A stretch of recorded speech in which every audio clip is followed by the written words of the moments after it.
If you've ever found yourself spiraling down a late night rabbit hole of what am I meant to do and why haven't I found it yet?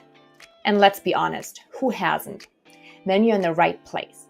I'm Theresa White, career clarity expert and 5-time certified career coach, and I'm here to help you navigate the question of how to find a career that truly lights you up. On Career Clarity Unlocked, we're all about those light bulb moments. I'm talking to people who are still trying to figure out what they're meant to do, coaching them live to reach that magical, yes, this is it moment. And we'll also hear from those who've already found their dream careers and figure out exactly how they did it. Whether you're looking for inspiration or actionable advice on finding a career you love, I've got you covered. Time to unlock some career clarity. Let's dive in. Welcome back to Career Clarity Unlocked. Okay, I've got to tell you, this episode is very, very special. Why? Because we recorded it in person in gorgeous, beautiful Cancun, Mexico. Kadine, who is my guest today, and I were both there for the most incredible mastermind retreat hosted by the amazing 𝘊𝘊𝘳𝘬𝘳. We spent a transformative week together, soaking in deep conversations, sunshine, sisterhood, and we couldn't resist sneaking away for an hour to record this podcast episode for you. It was just too good of an opportunity not to. Now, let me introduce you to the powerhouse that Kadine is. Kadine is a leadership development coach for women in corporate. And let me tell you, she is the real deal. She is a phenomenal speaker and facilitator, specializing in executive leadership coaching and transformational workshops. Her work focuses on enhancing your leadership strength, empowering your teams, and fostering a culture of enduring excellence. Basically, she helps women step into their power and lead like the forces of nature they are. Don't we just love that? In today's episode, we're talking about what it really means to own your worth, how your Sparketype can light the path to meaningful work, and what happens when you stop settling and start creating opportunities for yourself. This one's a ride. Let's dive in. Welcome to Career Clarity Unlocked. I'm so excited you're on the podcast. I'm excited. Thank you for having me. You're very welcome. So we're in beautiful Cancun. Breathtaking. Yes. Breathtaking. It's been a beautiful, I feel like we've already been here for a week, but it's been like, 24 hours? Don't rush it. Don't rush it. I want to soak it all in. Yes. But let's start with your professional journey. Can you share your professional journey in as much of a nutshell as possible? Sure. So I have a background in HR. I was in HR and talent management recruitment for about 19 years, doing, I would say, business critical hiring and some corporate kind of training, learning and development. What else did I do? Campus recruitment. And in 2019, I quit my job. Decided to quit my job because what I was doing in the company that I was with was no longer fulfilling to me and meaningful. And I had no idea what I was going to do, but I knew I didn't want to do that anymore full time. So yeah, and that's where I'm at right now. That's amazing. And I guess let's start with the Sparketype because I feel like that ties in so beautifully. Okay. So the Sparketype assessment, it's been developed by Jonathan Fields. It's an assessment, you can take it for free on Sparketype.com. And Take it. Yes, take it. Take it. It measures what energizes us and what drains us. So it doesn't tell us what we're good or bad at. It's where, or in a battery, where that battery gets filled and that battery gets drained. Beautiful. Love it. And your primary Sparketype showed up as the nurture. The nurture, the phrase is, I got you. It's that taking care, being with others, supporting others. I've got you. Yeah, that resonates. That resonates? Definitely resonates. I love, just always been, I don't know if it's being an only child, but I just love helping and supporting people. Like I always say, if I know something that's going to benefit you, business, career, whatever, I want to share it with you. Whatever you choose to do with it, that's on you. I'm not tied to anything. Just like we were having a conversation last night and I was just like, I felt like I was receiving certain downloads or messages and I was like, just dropping the little seeds for, if it resonates, great. If it lands, perfect. But if not, that's okay too. Right? So just believe in building people up. You know, life is so hard and it doesn't have to be, but it is. And so if you can just shed a little light and sunshine on someone, make their day a little better, why not? I guess hence being in HR. Yeah. Right. And when there's that disconnect from the organization not being that for employees, that's what was the disconnect. Yes. Sure, that's what the disconnect was Yeah. for me, right? When we no longer were displaying that to employees that we Yeah. cared, because you're not just a number, you're not just a butt in the seat. That's when I had a problem with it. Oh my God, that makes so much sense. And does it feel like for you that when you are with someone, you're just there for them, you care for them, you support them, that fills you? It does. It really does. Like, and seeing people know their worth, seeing people feeling like they're seen and they're heard, just providing that safe space and container for them to just be. Whatever is here is here. There's zero judgment with it. Yeah. Whatever is here is here. And that's what I love to do, provide that space. So being a coach now full time, I love that I get to do that and provide that space for individuals, because some people don't have that. Yeah. I didn't have it coming up in my career. You know, I felt like I had to compartmentalize parts of me. Now I'm just Kadine. What you see is what you get. Love it. But it took a long time to get here. Yeah. But now I'm here. And that ties in so much with your shadow Sparketype. But your shadow Sparketype showed up as the advisor, which is that love for coaching, mentoring, guiding. And you were already talking about it, of being there, giving the space for someone to be seen, to be heard, and then also guiding and coaching them. Does that resonate with you too? Absolutely, it does. Because I always say we're all a 10 at something, right? So I love helping people figure out what they're a 10 at. And I mean, I'll give you an example. When I quit my job, I learned very quickly, not because you can do something means that you should do it. Meaning, I went back and accepted kind of corporate contract temporary opportunities doing recruitment because I could do it. Yeah, I could do it. But I learned very quickly that that's no longer something that I value or want to be doing. So I love helping people figure out, what do they value? Yeah. So is it time? Is it freedom? Is it money? Is it flexibility? Like, what do you value? Because if you're receiving what you value on like a 30-day week, 40-day week, you're going to show up as your true and authentic and best self. And for me, that's what I wish for everybody, is that you would just be doing work that you love to do. Yes. Because can you imagine how amazing our world would be if everyone was doing work that they love to do? I say that all the time. It would be the most amazing. That is my vision. My business vision is exactly that. Can we please get everyone into the position that's aligned? Because I really believe that there's a million different roles out there and a million different companies. And the problem is not that there's not the right roles for the right people, but people are in the wrong roles. And it's hurting everyone. It's hurting 100%. The people that are unhappy. It's hurting the companies that are not getting the best productivity. Exactly. You need a big reshuffle. Yeah. Everyone needs to clean it up, what they're meant to do. Exactly. And as a coach or human, I feel like that's our job. That's our role. That is our role. Right? Yes. That's what we're supposed to do. Yeah. That's what we've been brought in to do. And when we're not doing it, I'm like, there's a disconnect there. Yes. Right? Yeah. So the world is going to be better if everyone gets to actually do work they love. And I think sometimes, I mean, I'll speak for myself. I think sometimes there's a little bit of fear in there too, or you just get so into, because 19 years in recruitment, I could have pursued, I mean, I did makeup artistry. I was a fashion merchandiser at one point. So I've done a couple different things, but I know that this is it for me because this fills my cup and lights me up. Yes. But all that to say with you, like, I knew that those things possibly weren't right for me long term, but they were what I probably needed to get me to where I'm at right now. But it's recognizing that soon enough to not stay in it forever and ever and ever and ever and ever because of money, because of friends, because of family, right? Because sometimes we do things or we allow others to project on us, and then we do them because mom, dad, sister, partner, husband. But if it's not serving you, you shouldn't be doing it. Yeah, and it's the fear, right? It's the security.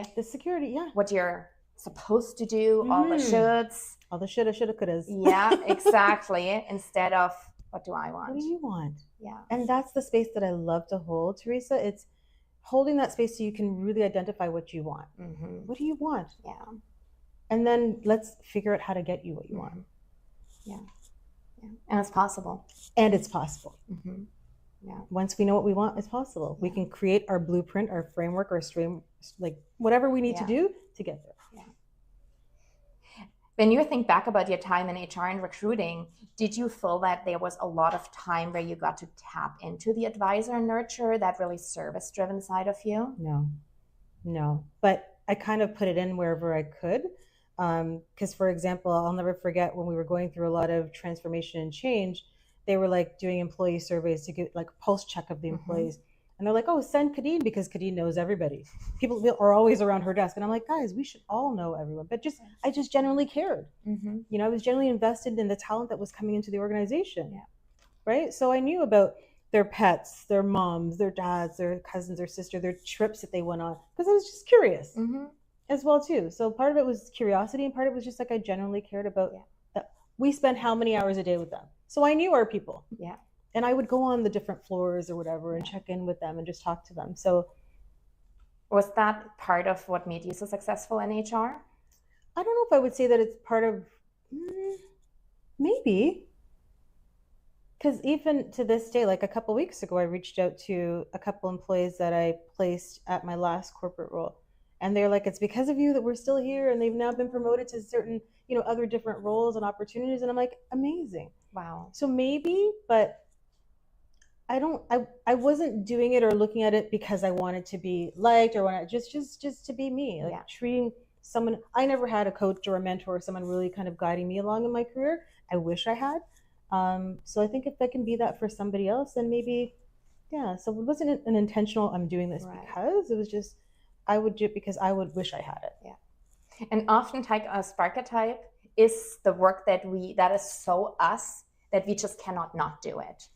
Yeah. It seems like you cannot not care about people. You cannot not wanting them to feel safe and heard and seen and supported. Absolutely. It's against your nature to not do that. And then when you work for an organization that doesn't align with that. Yeah. When I had to be like, what are the 7 key behaviors? I was like, no, I'm done. I was like, I'm tapped out. I'm doing myself a disservice and the company a disservice by being here. So I was like, this isn't it anymore. And it makes so much sense when you told me about the role that you were in last, where you were wanting to go into coaching. And it was like dangled in front of you, that opportunity, but they didn't give you that opportunity to step into it. And the timelines were not aligned. Yeah. And you're like, no, I know who I am and what I want. And this is not it. And that's the other, I think, empowerment piece that I want for women. I mean, men too, but women to know is that we don't have to settle. If you know what you want, let's figure out how you're going to get it. Yes. And that's what I was looking for. I wanted the support and the guidance to say. So I started putting out feelers. Where do people go get their certification? Which ones are more recognized? What type of coach do I want to be? You know, do I want to leverage my HR experience and do career coaching? Do I want to do mindset coaching? Like, there's so much, right? So I was looking for that guidance too. And when it wasn't supported, I was just like, okay, I'm going to go and get it myself. Yeah. If not here, somewhere else. How was that shift for you? Because you were in that last role, right? You were hired into for recruiting. You thought you're gonna get to do some coaching, but that didn't happen. And the easy thing to do is to say, okay, this is where I am. This is safe. This is how I know this is what I know how to do. Yep. I have a steady paycheck. Yes, it's not great, but I can do it. What gave you the courage to one day say no? That's such a good question. And honestly, I think they say when a woman is fed up, she's fed up. And I think for me, it was just like, I was in my 40s. I'm like, I want to spend the rest of my career and my life doing work that I love to do. And that's more meaningful to me. So I was just like, I'm not getting any younger. And if not now, then when? Yeah. I'm going to wait another year, another 2 years. I'm like, I don't have that time to waste. I didn't want to waste any more time waiting for someone to tap me on the shoulder to say, okay, you're ready now. Okay, we got the opportunity for you. I was like, no. And that's when I kind of came up with the CEO term, meaning create every opportunity. So the other thing that I love to do is talk about, you know, becoming the CEO of yourself, becoming the CEO of your life, taking like self-leadership. And that's because I think I feel so passionate about it because that wasn't me. I was working my butt off, I guess, but working my butt off to get to the next level. And even when I did that, it was like, it kept moving. Oh yeah. It kept moving. I had to keep jumping through different hoops. And I was just like, okay, it's exhausting. Yeah. You jump through all the hoops there are. And still not good enough or not the right timing. So I think for me, it was just like, no, you don't get to tell me that I'm not ready or that I'm not good enough. I'm like, I'm going to do what I need to do to get to where I want to get to. And I'm still not there yet, but at least I know I'm on my way to becoming, you know, who I want to be and how I want to help and serve people. You know what you just said, what came to me was we're so taught to go after something like this, and this role, this promotion, this company. But what you're actually going after is more into who you are. Yeah. It's not going about something externally. It's like, how can I get closer to me? What I really want to do. And then helping others to do the same as well. When I quit my job, it may have seemed like I quit my job and like to everyone, but it was a process. I went through my own personal, and I'm still going through my own personal development journey. And so it was in that journey, the more I was in the journey, the more I realized this is not it. You got to get out of this, right? Otherwise, it would just be a blind's eye. I would just been like head down in my cubicle, you know, pushing the paper around, doing the work. But it was during the personal development journey, it was just became so much clearer to me that this is not where you're supposed to be. Why are you here? And I relate to that. And I also want to share with the audience, that's not easy. Oh no. Like it's not. Oh no. So it's not like that somehow you just had this, let me do that. And you're like, okay, let me do it. No. It's an inner battle that I don't know how long that went on for you. I would say maybe 6 months to a year. 6 months to a year. I was going through, you know, different workshops, different courses, different programs. And also what I felt like I was doing it for me, but also for others. Like I felt like because whatever I'm learning, I can apply it and share it with others to healthy boundaries, making effective communication, like saying what you want, how you want things, right? Not being afraid to speak up for yourself. So now I feel like I can educate others on those learnings. Right? And so they can take inspired action to do whatever they need to do, right? And that is so beautiful. That is what your Sparketype is about. It's that service-driven nature. So it's aligned. It is aligned. It's aligned. And I'm also really curious about your anti-Sparketype. So the anti-Sparketype is not something we're bad at. Absolutely not. We can actually be really good at it.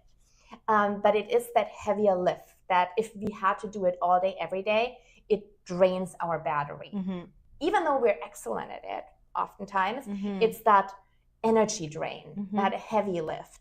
And for you, that showed up as the maker. And the maker is someone whose primary Sparketype is they love to take an idea and create something, to build and create. A maker. Oftentimes when you give an IKEA furniture, do you get excited to put it together? No, I just want it done. That is why the maker is your anti. I just want it the maker would be like, yes, this is the best thing I've done all week. But does that feel like a heavier lift? It's just draining your energy. Just get it. I just get it done. But what I will say to it is, I mean, when I'm working on a project, I'm all in. Like when I'm going to facilitate something on a topic that I'm passionate about, I love, I'm like all locked into that because I know also too what the outcome is going to be. And I'm embodying it. Right. So with that, yes. But with building and tinkering with things, no, not so much. And there's nothing wrong with it. No. We all have things that drain us. It's just good to know what they are. Exactly. And it doesn't say you never can do that. If you have to put together an IKEA table, you will. But it might take me long. But would you want to do it all day, every day? No. And the makers of the Sparketypes, they also are on a spectrum of being very process-driven to very service-driven. So the nurturer and the advisor are the two most service-driven Sparketypes. So that means the energy that you're getting is when you do work in service of someone else. The opposite is the process-driven. That is me. That's the maker. I'm the scientist essentialist, and maker is another very process-driven Sparketype. And the way that is for me is like, you can lock me in an office for 48 hours, give me a good problem to solve, or give me IKEA furniture to build, or give me a funnel to build, or a problem to solve. No, thank you. I'm as happy as can be. No, and that sounds like that would be the heavy lift. Oh my goodness, I would be like, and I learned this very early in my entrepreneurship journey. If it takes you more than half an hour to do it, you're clearly not an expert. Pay someone to do it or call a friend. So no, I wouldn't. I would be like probably crying out of frustration. Because then I'm also hard on myself too. I'm like, I should know how to do this. I should be able to figure this out. But it's leaning into my strength, and I know that that's not one of my strengths. But there's nothing wrong with it. There are people that love to do that type of work. Mhm. So let's let them do do that it. type of work, so that Exactly. you get to do the work that That I love sparks to you, do. that makes you come alive, where you shine. Exactly. And there's no point forcing you to. I'd be miserable. Yeah. Yeah. And I wonder, when you're thinking back to your HR career, because there is some level of process-driven work in HR. Mhm. If that was the heavier lift for you, I would say yes, the administrative piece, because I was like, oh my goodness, I have to do this, I have to document, I have to put this through, I have to enter this. I'm like, can't I just find the people and then somebody else deal with that? you should have worked together, because I was in HR and recruiting too, and I was like, can I just all day build the systems and processes and the Oh no. and Let me someone else just talk to the people. Let me talk to the people. Let me feel them out. Let me see who's the right fit for this. Let me look at their resume and ask them questions. That's you. That Yeah. was me. Yeah, the inputting stuff, I could do it. Like you said, Right, you you do should it. do it. It's part of the role. Yeah. But it's like my least favorite. Yeah. That makes so much sense. And I feel like that happens a lot when I talk to people in HR. They're very, very service driven, because that's what attracts them to HR. It's about the people. We want to take care of the people. Exactly. And then you are in HR, and depending on the company, there's more or less of that. Mhm. But HR is a lot of process work of tracking, documenting. Yep. And then often there is that disconnect of, I thought I'm here to care and take care of the people. Exactly. The And disconnect. all I do is process-driven work. And little for the people. Yeah. And it sounds like in the last role, and you let me know if that's correct or not, that you were hired in as a recruiter, or as a recruiter, and then we said like, okay, there's also that coaching possibility. And you're like, okay, the coaching possibility, that's the service-driven side, the nurture, advice, I want to do that. But I can do the recruiting that has a heavy process-driven side to it for a while to get there. Yep. And then they were like, oh, sorry, you're not getting there. No, you can get there maybe in 2 years. And I was like, I don't have 2 years. Yeah. And you're I like, want to do this now. Yeah.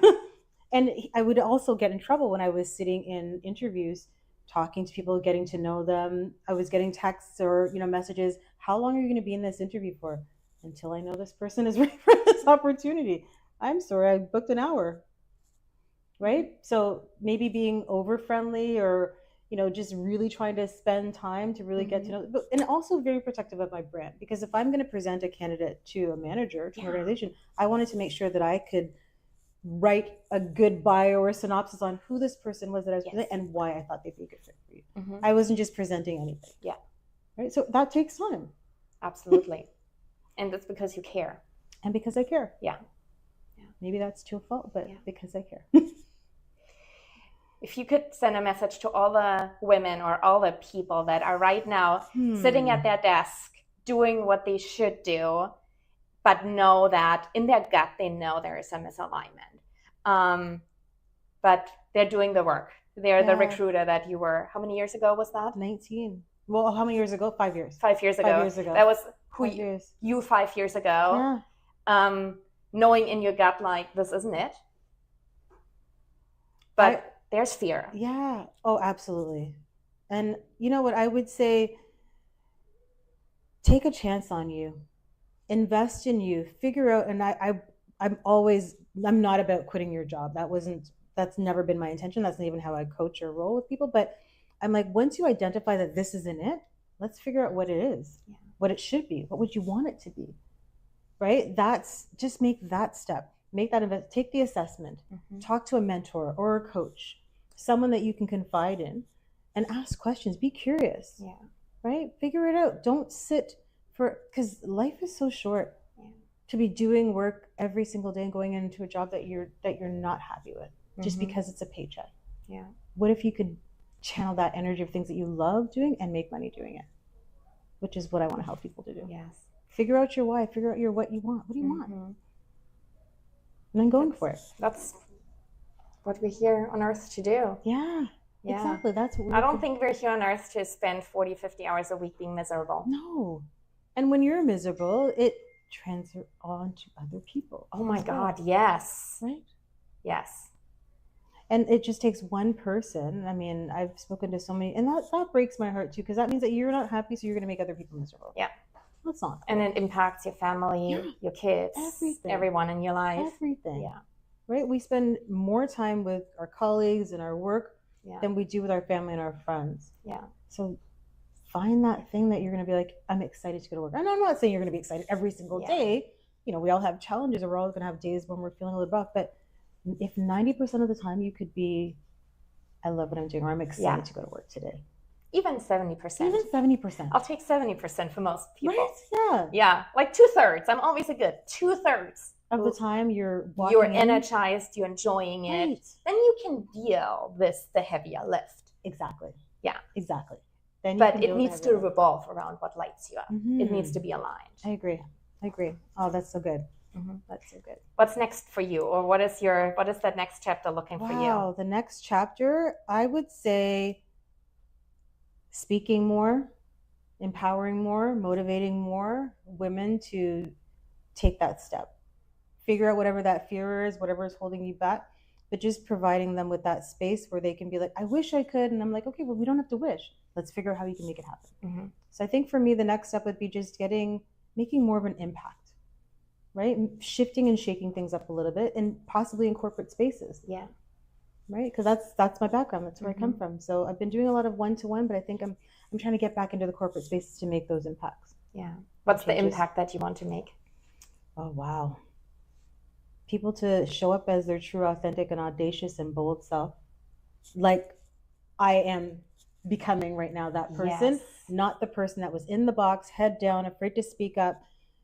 You know, I want them to be like, if you have something to say, say it. If you've got an idea, if you got to build a case or whatever, figure it out. But don't sit back and not show up because of fear, because this person thinks you might be too much. And someone said to me, because sometimes I would say, oh my God, I feel like I'm too much. But then someone said, well, you're either too much or not enough. But as long as you're enough for yourself, you're fine. I love that. Yeah, I'm going to be always enough for me. Yeah. Yeah. And I love what you said, because that is something that I hear so often from my clients, is that they feel they can't be themselves at work. Yeah. They're like a smaller version or a part of them, that they don't feel like they can be all of them. Yeah. And that was me 1,000%. Same. There was like a piece of me that showed up to work that fit into that square that I was squeezed into. And I did it well. I performed really well. I did too. I did too. We're good actresses. Great. But there's so much of me that never showed up at work. Exactly. And why don't we create workplaces that allow people to show up fully, but also empower people to find work that accepts them for all they are. Exactly. And you'll get the most. I always say, if you treat your people well, they will do backflips for you. Yeah. Treat your people well. Give them opportunities and give them space to deliver. Yes. People, we're here to grow. Yes. And whenever individuals feel stagnant, it's like, that's like there's some resistance. It's just an uncomfortable feeling. Yes. But some of us learn to adapt in that uncomfortable feeling. Right? So, but you don't have to. There's more. There's more. That's so beautiful. Thank you so much for sharing this with us. My pleasure. Where can our listeners find you, connect with you, learn more from you, follow your journey? Oh my gosh, absolutely. So you can find me on LinkedIn as Kadine Cooper. You can find me on Instagram as careercoach_K, or email me, Kadine@careercoachk.com. I love that. Thank you so much for being here today. Make sure you follow Kadine. You do not want to miss her content. And thank you again for being on the show. Oh, thank you. I appreciate you. Wow, what a conversation. I hope you felt Kadine's energy, wisdom, and warmth as deeply as I did. There's something so powerful about hearing someone step fully into who they are, and Kadine does that so beautifully. From her own journey of walking away from the shoulds to becoming the CEO of her life, to now helping other women do the same, she's a walking, talking spark of inspiration. And Kadine isn't just an incredible coach. She truly is a change maker. If you're in a leadership role or striving towards one, and you want to lead with authenticity, courage, and impact, you need to follow her. Trust me. And if this conversation lit something up in you, if you're ready to get unstuck and find that career that truly fits you, then let's talk. Head over to careerbloomcoaching.com and book a free consultation call with my team. Together, we'll bring your career clarity to life fast. Thanks so much for tuning in, everyone, and I can't wait to see you back here And that's a wrap for today's episode of Career Clarity Unlocked. If you're feeling stuck in that what's next spiral and are ready to finally break free, let's chat. You can book your free career clarity call where we'll uncover what's really important to you, tackle any obstacles holding you back, and map out your best next step. Schedule your free 30-minute call today on careerbloomcoaching.com. And before you head out, be sure to follow us on Apple Podcasts or Spotify so you never miss an episode. If today's conversation gave you new insights and inspiration, please leave a review. It really helps us reach more amazing listeners like you. And don't forget to share this episode with a friend or on social media. Your support truly means the world. Thanks for hanging out with me, and I'll see you next time.